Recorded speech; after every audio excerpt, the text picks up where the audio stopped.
Welcome to the Introduction to GIS and Mapping course with QGIS. This beginner's course will introduce you to the world of geospatial technologies and its capabilities. My name is Dimitris Karakostis and I'm a GIS professional with a master's degree in geoinformatics and years of experience applying GIS in the private, academic and humanitarian sectors.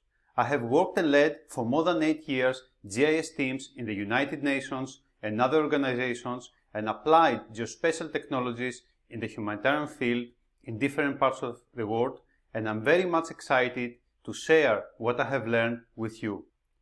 By the time you complete this course, you will be able to understand and use the terminology that GIS professionals use, create maps and visualizations using GIS software and geographical data, conduct basic GIS analysis with real-world cases from humanitarian operations, and get to know credible sources for downloading data and information for your future maps and analysis.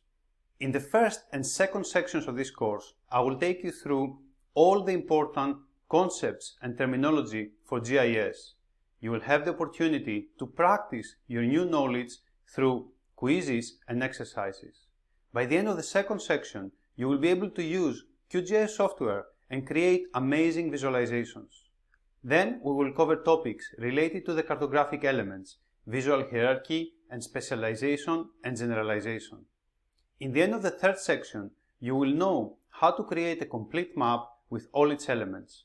After, I will introduce you to the topic of visual variables and how we can use them to get the best results in our map.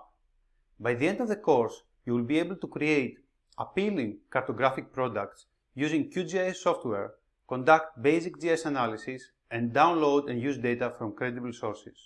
This is the right course for you if you are a beginner in the world of GIS and you want to learn how to make maps and conduct analysis using QGIS software and credible data.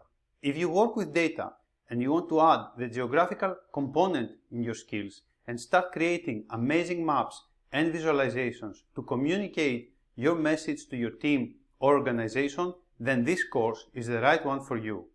All you need to get started is a willingness to learn and a passion to grow your skills. So, feel free to have a look through the course description and then join me in the world of GIS.